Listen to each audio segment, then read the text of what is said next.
Space. और ये है एक अंडा जो दुनिया की सबसे ऊंची जगह से छलांग लगाने वाला है। अब इसे एक ड्रॉप कंपटीशन में, इनकेस आपने ये स्कूल में नहीं किया होगा तो बता दूं, इसमें ऐसा कंट्रैप्शन बनाना होता है जो रॉ एग को ऊंचाई से गिरने के बावजूद टूटने से बचाता है। तो मेरा ओरिजिनल प्लान था कि दुनिया की सबसे ऊंची बिल्डिंग से एक रॉ एग को कंट्रैप्शन में रखकर गिराऊं, पर इंसान तो हमेशा ऊंची बिल्डिंग बनाते रहते हैं, तो मैं नहीं चाहता था कि कोई फ्यूचर में इस रिकॉर्ड को तोड़े। तो इसके लिए मुझे सबसे ऊपर जाना होगा और मैं पहुंच गया आउटर स्पेस में। और 3 साल पहले जब मैंने अपना ये सफर शुरू किया, मुझे पता था कि मुझे अपने दूसरे ग्रहों पर चीजें भेजने के एक्सपीरियंस का इस्तेमाल करना पड़ेगा ताकि मैं एक गारंटीड रिकॉर्ड बना सकूं। पर मुझे ये नहीं पता था कि ये मेरी जिंदगी का सबसे फिजिकली, फाइनेंशियली और मेंटली थका देने वाला वीडियो होगा। तो चलिए पहले बता देता हूँ मैं सोच क्या रहा था। प्लान ये था कि एक एग को रॉकेट के आगे बांधकर फिर उस रॉकेट को वेदर बलून से जोड़कर उसे स्पेस में ले जाऊं। वहां पहुंचते ही वेदर बलून उसे छोड़ देगा और बस ग्रेविटी की वजह से ही रॉकेट मार्क 1 से भी ज्यादा स्पीड पकड़ लेगा और स्पीड ऑफ साउंड को तोड़ देगा। और फिर अपने आप उसके पीछे के ये 4 पंख बाहर आएंगे और ये खुद झूलते हुए टारगेट लोकेशन पर पहुंचेगा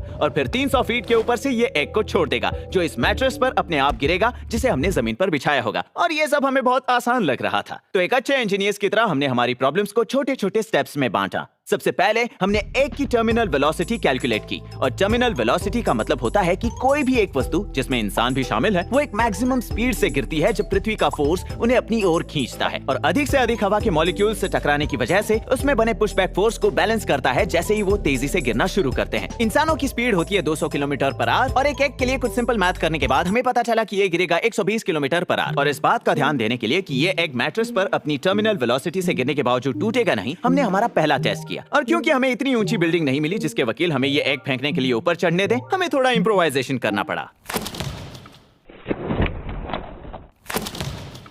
83। यस! एग चेक करते हैं।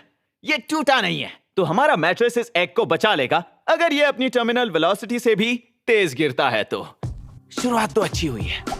तो हमारे DIY स्पेस प्रोग्राम का अगला स्टेप है मेरे दोस्त के कैलिफोर्निया के ग्रिडली शहर में मौजूद एक छोटे से फार्म में जाना, जहां पर हमने एलिफेंट टूथपेस्ट का वर्ल्ड रिकॉर्ड तोड़ा था। हमारा प्लान है हमारे टारगेट मैट्रेस को यहां पर रखने का जिस पर हमारा एग लैंड करेगा, वो भी फील्ड के बीच में। बस हमारी मैट्रेस नॉर्मल मैट्रेस से थोड़ी बड़ी है। ठीक है, तो यहाँ पीछे हमने स्मोक चार्ज लगाया है ताकि जब वो ऊपर आसमान से आए तब हम इसे पिक कर सके। तो ये है कंप्यूटर और ये है इसके पंख। बाय द वे, ये है जो, और इसके इंटरेस्टिंग चैनल का नाम है BPS स्पेस। और जो बात इसे बहुत कूल बनाती है वो है कि इसने किसी भी स्कूल से इंजीनियरिंग डिग्री नहीं ली है। इसने सब खुद सीखा है और हाल ही में इसने एक रॉकेट लॉन्च करके उसे SpaceX स्टाइल में लैंड किया, वो भी 7 साल कोशिश करने के बाद। जो का काम है कि वो रॉकेट को ट्रैक करके उसे मैट्रेस की ओर गाइड करे पीछे लगे इन मूवेबल पंखों के साथ, और मेरा काम है पेलोड संभालना। ऊपर जाते वक्त एग जमने से टूट न जाए इसलिए हमने इसे एक छोटे से ओवन में हीटर के साथ रखा है और उसके साथ ही है अपने आप एग को छोड़ने वाला मैकेनिज्म भी।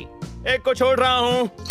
और ग्रिडली की इस फर्स्ट ट्रिप का पर्पस था फ्लाइट कैरेक्टराइजेशन टेस्ट।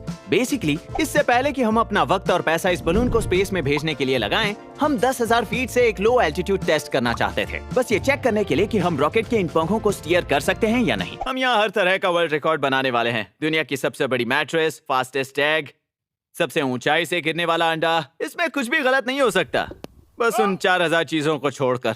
और फिर सारी तैयारियों के बाद हमें बस जरूरत थी एक ऑफिशियल एग की, जिनकी ऊपर वाले की दया से ग्रिडली के पास बिल्कुल भी कमी नहीं थी। हाय, आई एम सॉरी। ये बहुत डरावना है। ओके ओके ओके, नहीं नहीं नहीं नहीं। हे हे हे, आई एम सॉरी मेरा प्रेशियस एग।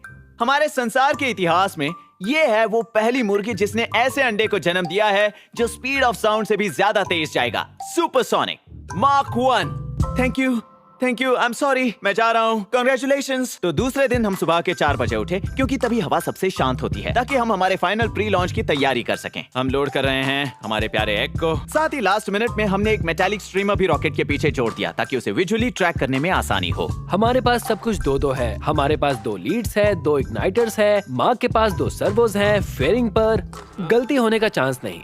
और तभी हमें हमारी गलती का सामना करना पड़ा। ओके, GPS पागल हो गया है। हमें लॉन्च को बंद करना पड़ेगा। हम बस चल ही रहे थे और फिर एक अचानक पुक करके बाहर निकल गया। और लॉन्च को बंद करना मतलब हमें अनफॉर्चुनेटली बलून में से सारी हीलियम गैस निकालनी पड़ी। और मौका मिला ही है तो मैं इसे ऐसे कैसे जाने देता।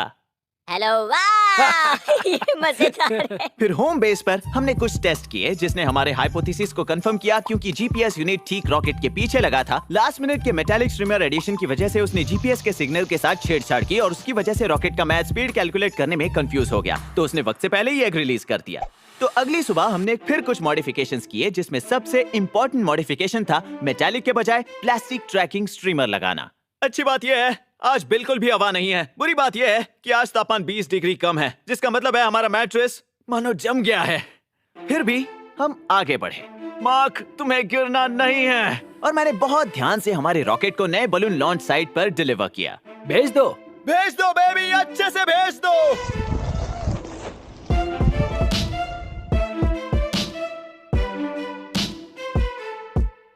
ये जा रहा है। क्या हमें वो दिख रहा है? ओ हाँ, मुझे दिख रहा है, दिख रहा है, दिख रहा है।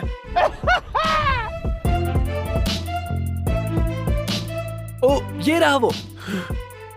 और जबकि ये सारी चीजें बहुत बढ़िया दिख रही थी, तो शायद हम मुश्किल में पड़ सकते हैं। हम तुरंत समझ गए कि हमने जितना सोचा था ये बलून उससे धीरे ऊपर जा रहा था। हम दक्षिण की ओर हैं और हमने आधा रास्ता ही तय किया है, जो हमारी सोची हुई ट्रैजेक्टरी से बिल्कुल अलग था। तो कुछ और मिनट रुकने के बाद हमने रॉकेट को मैन्युअली ड्रॉप करने का फैसला लिया, क्योंकि हम ऑलरेडी रॉकेट से इतने दूर थे कि उसे ग्रेविटी और बस पंखों की मदद से सीधा मैट्रेस पर गिराना मुश्किल था। 3, 2, 1 क्लिक्ड।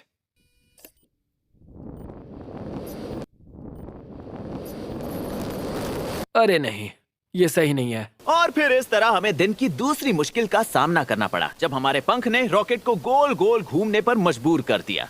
एल्टीट्यूड है 1400, ये बहुत तेजी से नीचे आ रहा है।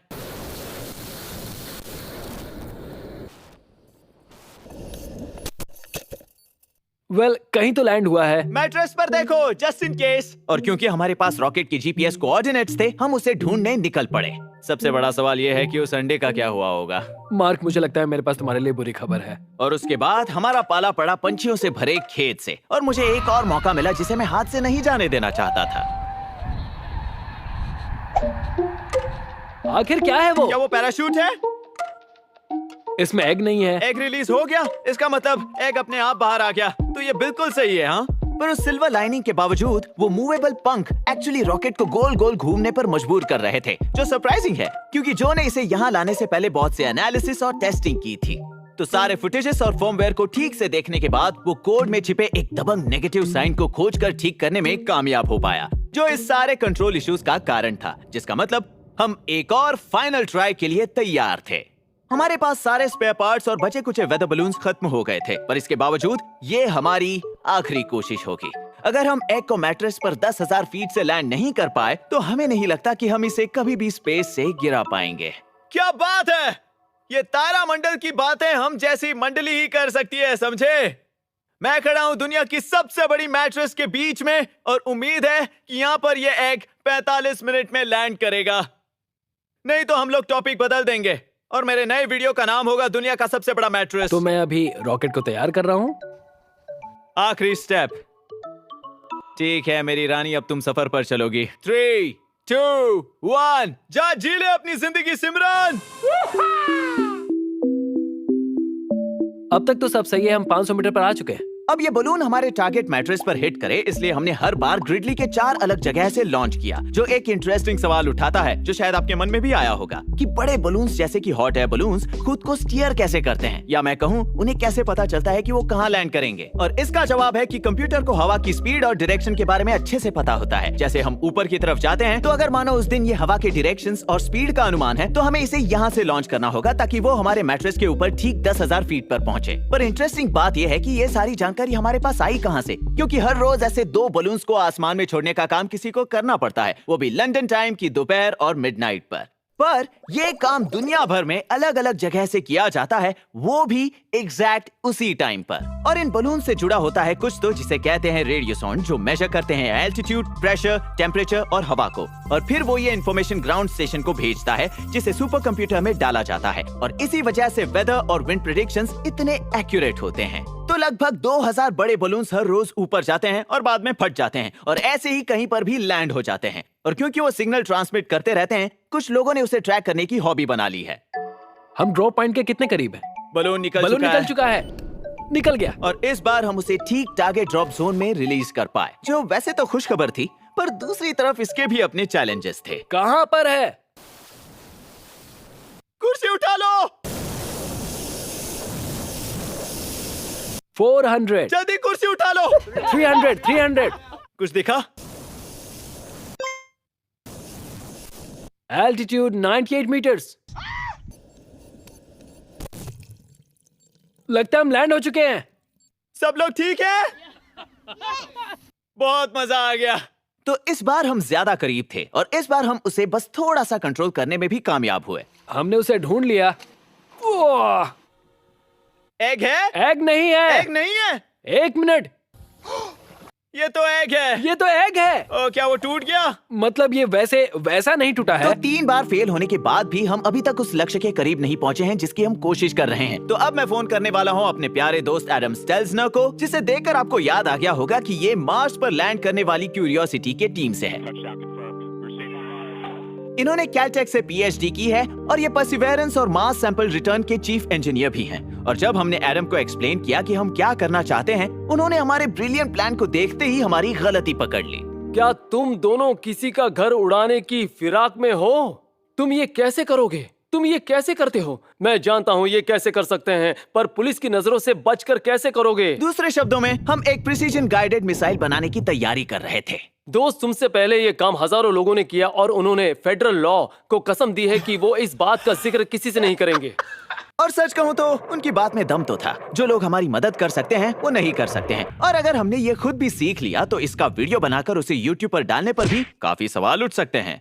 तो एडम के साथ एक फलदायक चर्चा करने के बाद, पर हमें उसे उस हाइट पर रिलीज करना होगा और फिर हम करते हैं लॉबिंग। तुम्हें हीटिंग के बारे में सोचना चाहिए और 2 स्टेजेस के बारे में। हमने चीजें बदलने का फैसला किया और अब एग को एक छोटे शहर के बीच बिछी मैट्रेस पर प्रिसीजन गाइड करके लैंड करने के बजाय हमने हमारे एग के टारगेट को डेजर्ट में रख दिया। पर क्योंकि हमने बदलाव किया था, इसलिए हमने अपने पुराने डिजाइन को डिस्कार्ड कर दिया और कुछ महीने लगाकर एक नया डिजाइन नए सिस्टम के साथ बनाया, जिसको हमने क्यूरियोसिटी लैंडिंग से चुराया था। क्योंकि अगर वो आराम से एक रोवर को मंगल ग्रह पर उतार सकता है तो वो पृथ्वी पर एक अंडे को तो उतार ही सकता है। तो हम अभी भी वेदर बलून से ही स्पेस में जा रहे हैं, पर इस बार हमारे रॉकेट के पंख हिलेंगे नहीं और ये पहले वाले से 3 गुना लंबा और 4 गुना भारी होगा, ताकि इस बात की गारंटी मिल सके कि इस बार एक सुपरसोनिक स्पीड्स में नीचे आएगा। फिर जिस तरह नासा अपर एटमॉस्फेयर में क्रूज को अलग करती है और फिर एरो ब्रेकिंग का इस्तेमाल करके कुछ ऊर्जा और स्पीड नष्ट करते हैं, हम भी हमारे रॉकेट को आधे में अलग करेंगे। एक बार जैसे ही वो साउंड बैरियर को तोड़ देगा, और अब क्योंकि सिस्टम पहले के मुकाबले हल्का होगा, वो नेचुरली एरो ब्रेक लगाएगा और उसकी स्पीड उसकी टर्मिनल वेलोसिटी से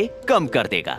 मार्स में अगले स्टेप में पैराशूट खुल गया था। उसके बाद उसके हीट शील्ड अलग हो गए थे। हम भी हमारे रॉकेट में खुद का पैराशूट लगाएंगे और उसके आगे लगे कोन को रिलीज कर देंगे, जिसकी वजह से आगे लगे हमारे एयर बैग्स कुशन्स एक्सपोज हो जाएंगे। जैसा आप देख सकते हैं, हमने इसे लिया है स्पिरिट और अपॉर्चुनिटी लैंडिंग से। हमने जानबूझकर इसे इतना एम्बिशियस रखा है और बहुत कॉम्प्लिकेटेड बनाया है। पर कुछ महीनों बाद हम अपने नए डिजाइन से बनाए हुए रॉकेट के साथ नई उम्मीदें बांधे हुए फिर से डेजर्ट में पहुंच गए। और अब बारी थी हमारे ऑरेंज पैराशूट की, क्योंकि जब मैंने नासा छोड़ा था तब मेरे दोस्तों ने मुझे ये नायलॉन का रेक्टेंगुलर पीस दिया था, और पैमाने के हिसाब से ये रेक्टेंगल एग्जैक्टली उसी पैराशूट का हिस्सा है जिसे क्यूरियोसिटी रोवर को लैंड करने के लिए यूज किया गया था। तो जो टुकड़ा आपने देखा वो उन 80 रेक्टेंगल्स में से एक है, जिसे अभी आप दुनिया की सबसे बड़ी विंड टनल के फाइनल टेस्ट में यूज करते हुए देख रहे हैं। तो इससे बेहतर इसका इस्तेमाल और कहाँ हो सकता था। तो कुछ स्क्राइबिंग के बाद, कुछ कटिंग के बाद और थोड़ी सिलाई करने के बाद इसने अपनी जीवन का लक्ष्य पा लिया, वो भी नए मिशन के साथ। तो जैसे ही शाम हुई, हम अपने होटल लौट आए। फाइनल प्रिपरेशन के लिए देर रात तक काम किया।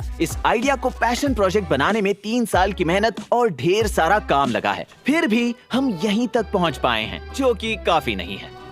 हमने बहुत सी चीजों के बारे में सोचा और ऐसी चीजें बनाई जिससे चीजें गलत ना हो। और जहां मेरे दिल में उम्मीद की किरण चमक रही थी, वहीं मेरा दिमाग ये जानता था कि आखिर में फैसला तो फिजिक्स के लॉज ही करेंगे।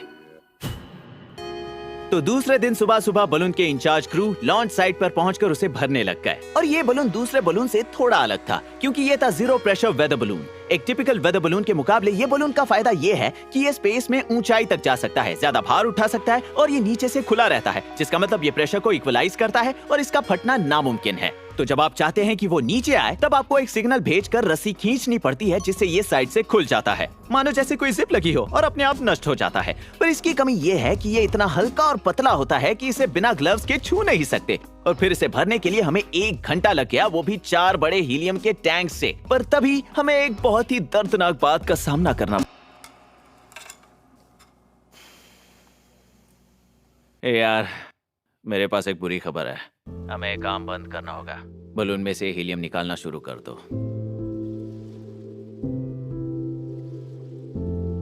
लॉन्च नहीं हो रहा।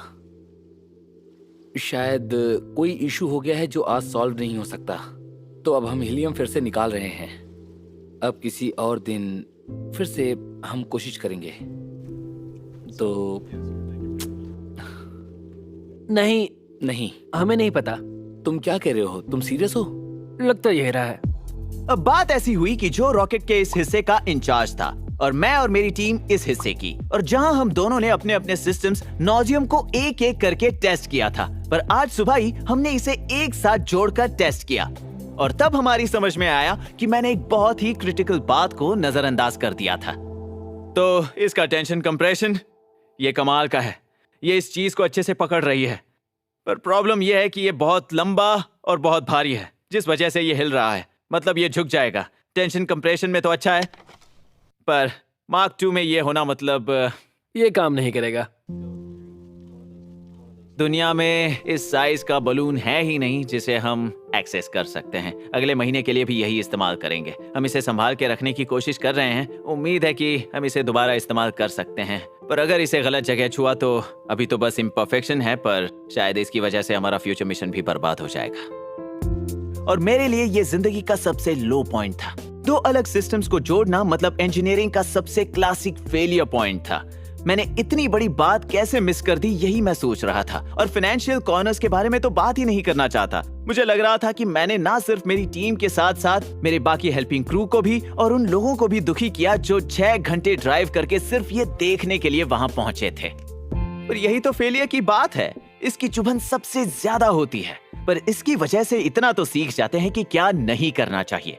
और मुझे वहां बैठे भले ही बहुत दुख हो रहा था, जो किसी भी अच्छे इंजीनियर को होता। मेरे दिमाग में मैंने एक लिस्ट को तैयार कर लिया था जिसे हम इस प्रॉब्लम को फिक्स करके एक बार और कोशिश करें और इस मिशन को सक्सेसफुल कर दिखाएं। और कभी हार ना मानने का सिद्धांत ऐसा है जो कभी सीखा नहीं जा सकता है। इनफैक्ट मेरा इसमें इतना विश्वास है कि मैंने अपनी टॉय कंपनी क्रंच लैब्स ये सोचकर ही शुरू की कि मैं बच्चों को भी एक इंजीनियर के जैसे सोचने की कला सिखा सकूं। तो इसके बिल्ड बॉक्स के साथ हर महीने आपको सिर्फ एक सुपर फन टॉय ही नहीं मिलता, पर आपको ये मेरे साथ करने का मौका मिलता है जिसमें मैं इसके काम करने के पीछे का फिजिक्स भी सिखाता हूँ। तो हम ऐसे माहौल में होते हैं जहाँ पर बनाना और सफल होना एक साथ होता है, ताकि प्रिंसिपल्स को अच्छे से सीख पाएं। तो अगर आप एक बच्चे हैं और अगर आप अपनी क्रिसमस लिस्ट में सबसे टॉप में कुछ रखने के लिए ढूंढ रहे हैं या आप किसी और को गिफ्ट देना चाहते हैं ताकि आप उनके हीरो बन जाओ, तो सीधा जाओ crunchlabs.com पर। अब मेरे खुद की हार से दोबारा उठ खड़े होने के लिए हमने 4 चीजों पर ध्यान दिया और फाइनल लॉन्च के लिए हमारे हिसाब से कोशिशें करना शुरू किया। सबसे पहले हमने कनेक्शन पॉइंट को फिक्स करने के लिए शीट डिजाइन से बेहतर बनाया ताकि वो झुके ना, और फिर सही एल्टीट्यूड पर आने पर वो अपने आप 2 हिस्सों में अलग हो जाए, वो भी ब्लैक पाउडर चार्ज के साथ। दूसरा, हमने रॉ एग में कुछ वैक्यूम और टेम्परेचर टेस्ट किए। स्पेस में एयर प्रेशर नहीं होता है और बलून को स्पेस में जाने के लिए 2 घंटे लगते हैं। वहाँ ठंड भी बहुत होती है, तो अगर आपने एग को बचाने के लिए कुछ नहीं किया तो वो हर बार जमने की वजह से टूट जाएगा। तो हमने कुछ हीटर्स की जांच की ताकि एग चेंबर गर्म रहे और ये प्रूव हो जाए कि एग हमेशा वार्म रहे। तीसरा, हमने हमारे सिस्टम में रिडंडेंसी बनाई। जब नासा मंगल ग्रह पर कुछ छोड़ता है तो वो लोग वहाँ उसे ठीक करने नहीं जा सकते, मतलब उसे काम करना ही पड़ता है, और इसीलिए क्रिटिकल सिस्टम्स का बैकअप होता है। क्यूरियोसिटी सिस्टम में मेरे बनाए डर्ट सैंपल के हार्डवेयर में भी जो रोवर में सैंपल उठाकर रखता है, उसमें एक ही जगह पर 2 दरवाजे थे ताकि अगर एक दरवाजा काम करना बंद कर दे तो दूसरे से काम बन जाए। हमारे केस में रिडंडेंसी का मतलब था 2 फुट लंबा कस्टम बीच बॉल जिसमें हमने हमारा दूसरा एग रखा पैकेजिंग मटेरियल में लपेटकर, और उसके पीछे लगाया एक 20 फुट लंबा स्ट्रीमर जिसे हम पत्थर की तरह गिरा देंगे। ये एकदम आसान होगा, ना कोई पैराशूट डिप्लॉय होगा, ना कोई ऑटोनोमस टाइमिंग सीक्वेंस चलाएंगे और ना ही कोई झगमग मैकेनिज्म होगा। ये होगा हमारा रिडंडेंट। हाँ पता है ये थोड़ा सा बोरिंग है, पर कम से कम एग को सेफली लैंड करने का दूसरा मौका तो होगा। चौथा और आखिरी, हम एक लोकल क्रेन यार्ड में गए हमारे दोनों सोल्यूशन के साथ, उनकी अपनी अपनी टर्मिनल वेलोसिटी पर टेस्ट करने। वैसे शुरुआत हमने बीच बॉल से की। कम ऑन बेबी, ये बिल्कुल ठीक है। और उसके बाद हमने रॉकेट का फाइनल लैंडिंग कॉन्फ़िगरेशन टेस्ट किया। ओह ये बाय द वे उस असली वाले रोवर पैराशूट ने बढ़िया काम किया सच में। और फिर इसके बाद हम 6 घंटा ट्रैक करके दोबारा डेजर्ट में गए, और इस बार मैं सच में दिल से चाहता हूँ कि ये आखिरी बार हो। हे गाइस, 4 बार हार का सामना करने के बाद हमने बहुत कुछ सीखा, जिस वजह से मैं ऑप्टिमिस्टिक महसूस कर रहा था। और जब हम पहुंचे तो हमें दो बड़ी खुशखबरी मिली। पहली कि हमारा super delicate zero pressure balloon जिसे हमने पिछले लॉन्च में यूज किया था वही इस बार भी कर रहे थे, क्योंकि इसके जैसा दूसरा मिलना आसान नहीं था। इसे हाथ लगाने पर भी इसमें छेद बन सकता था। तो मैं बहुत डर डर कर फिश स्केल रीडिंग को चेक कर रहा था जो हमें इसका हाल बताने वाला था। इसकी फोर्स रीडिंग है 37.6 किलोग्राम्स, क्योंकि बोयेंसी फोर्स इसे ऊपर की ओर खींच रहा है। और इम्पोर्टेंट बात यह है कि ये बदल नहीं रहा है। अगर ये बदलता रहता और बार बार नीचे आता तो इसका मतलब इसमें छेद होता, पर ये रुका हुआ है 37.6 पर। ये बड़ी बात है। और दूसरी खुशखबर ये थी कि मेरा जिगर का टुकड़ा, मेरा लकी चार्म एल चेन यहाँ पहुंच चुका था। एल को शायद आप पहचानते होंगे, वो एडम के साथ वो दूसरा बंदा है यहाँ पर जिसने एक्चुअली ये कहा था, Touchdown confirmed. We're safe on Mars. अगर हम कामयाब हुए तो यही होगा जो ऑफिशियली बताएगा। और फिर सारी जरूरी लास्ट मिनट तैयारी करने के बाद और 3 साल के बाद तुम तैयार हो बेबी। हम आखिरकार उड़ने के लिए तैयार थे। रेडी 3, 2, 1।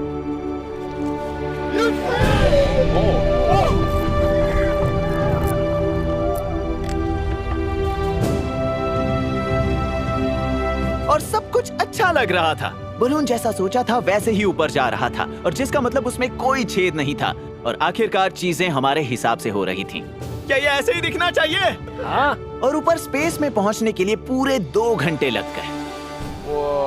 तो जैसे ही बलून 30,000 फीट की ऊंचाई पर पहुंच गया, हम हमारी गाड़ी में बैठकर प्रोजेक्टेड लैंडिंग स्पॉट पर जाने के लिए निकल पड़े, जो 45 मिनट की दूरी पर थी। तो अब तक सारे सिस्टम ठीक ठाक काम कर रहे हैं। बलून हवा में सही रेट से ऊपर जा रहा है। हमने कुछ क्रिटिकल थ्रेशोल्ड पॉइंट्स को भी पार कर लिया है और हमारा खेल अभी तक जारी है। लोग कहते हैं 5वीं बार तो काम बन ही जाता है। और हम कार से बलून को पीछे छोड़ने लगे तो हमने गाड़ी साइड में लगाई, और जैसे ही वो एक इम्पोर्टेंट एल्टीट्यूड पर पहुंच गया जो था कुछ 1 लाख फीट। मैं कहूंगा कि 1 लाख के ऊपर है। 1 लाख के ऊपर मतलब ये 30 किलोमीटर ऊपर था, जो एक कमर्शियल प्लेन की उड़ान से 2.5 गुना ऊपर था। और क्योंकि वो बलून ऊपर जाने पर इतना फूल चुका था कि हम उसे नीचे खड़े होकर भी देख पा रहे थे, जो सच में बहुत ही कमाल का था। हाँ, मैं देख सकता हूँ। हाँ दोस्तों, ये बिल्कुल दिख रहा है। पर जो कमाल का नहीं था वो कुछ देर बाद जो ने अपने बिनोक्यूलर्स से देखा, और उसकी इस ऑब्जर्वेशन से हमें पूरी तरह हिला दिया। ये बहुत बड़ा दिख रहा था, फिर अचानक से छोटा हो गया। तुमने उसे छोटा देखा? हाँ, वो छोटा दिख रहा था। लेकिन ये बहुत ही अजीब है कि ये पूरी तरह से गायब हो जाएगा। और उसके बाद हमें बलून ट्रैकिंग टीम से एक दिल दुखाने वाला कॉल आया। इसे गिरे हुए 2 मिनट हो गए हैं। हाँ। वो बस 30,000 फीट के ऊपर ही गया था और फिर फट गया। पर ये फटते नहीं है, वहां पर तो जीरो प्रेशर है ना। और हाँ, ये सच है, वो फटते नहीं है। पर हमारी जानकारी के बिना जब हम उसे जमीन पर से देख रहे थे, रॉकेट और बीच बॉल बलून के आसपास ही 10 मिनट से गोल गोल घूम रहे थे, कि जो रस्सी हमने बलून को खोलने के लिए लगाई थी वो बलून के आसपास ही कसने लगी। और बाद में वो इतनी जोर से कस गई कि उसने खुद ही बलून की रस्सी को खींच दिया, और जैसा कि आप देख सकते हैं खुद को नष्ट कर दिया। और इससे पहले कि हमें रॉकेट और बीच बॉल को बलून से रिलीज करने का मौका मिलता, ये सब एक दूसरे में उलझकर एक बड़े से ढेर के साथ लगभग 240 किलोमीटर की तेजी से नीचे आने लगे, जिसमें हमारे एक का बचना मुश्किल था। चलो ड्राइविंग शुरू करते हैं। और जैसे हम ड्राइव करके जा रहे थे, मैं बस यही सोच रहा था कि अब सब कुछ हमारे डाले हुए रिडंडेंट सिस्टम्स के हाथ में है। हमें लगता है कि वो शायद करीबन 3 किलोमीटर की दूरी पर है। ये हमारा अपोलो 13 मोमेंट था। अगर हमारा रॉकेट खुद को इस उलझे हुए बलून के कचरे से 20,000 फीट पर अलग कर पाया तो वो हमारे लकी ऑरेंज पैराशूट को डिप्लॉय कर देगा, और हमारा एग अपने एयर बैग के साथ सुरक्षित लैंड हो जाएगा। और जब हम रुके तब हमें पता था कि जो हुआ सो हुआ। अब वैसे भी हम कुछ कर नहीं सकते थे, पर हमें अपने मलबे को ढूंढकर अपनी किस्मत से रूबरू तो होना ही था। मुझे कुछ ऑरेंज दिख रहा है, यही लगता है रोवर पैराशूट है। ओके, हमारी चीज मिल गई है। और हमारे सामान को इस तरह देखना अपने आप में बहुत बड़ी बात थी, क्योंकि इसका मतलब था कि उसने खुद को बलून के कचरे से 20,000 फीट पर अलग करके अपने आप को इजेक्ट कर लिया था। और बाद में जब हमने फुटेज चेक किया तो ये बात कंफर्म हो गई, और ये देखकर मुझे बहुत खुशी हुई। बस मैं अपनी उम्मीदें और बढ़ाना नहीं चाहता था। तो चलो विंडो में से देखते हैं, इसमें काफी मिट्टी गई है। क्या तुम्हें दिख रहा है? चलो विंडो में से देखते हैं। Touchdown confirm. बिल्कुल। हम पृथ्वी पर हाँ। सुरक्षित उतरे हैं या सही नहीं, वो कहा। अभी देखना बाकी है। चलो चेक करते हैं। ओह मैन,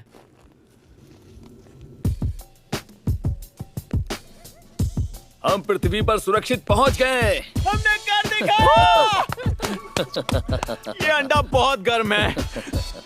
ये अंडा स्पेस में था और अब ये पृथ्वी पर है, और ये बिल्कुल भी नहीं टूटा है। इसके बाद हम हमारे बीच बॉल को ट्रैक करने निकल पड़े, जो मेरे हिसाब से फिलहाल तो बस एक एक्स्ट्रा क्रेडिट जैसा था। ये है बैकअप, सिंपल सोल्यूशन वाला, एक असली इंजीनियर के सोल्यूशन की तरह। Oh my gosh,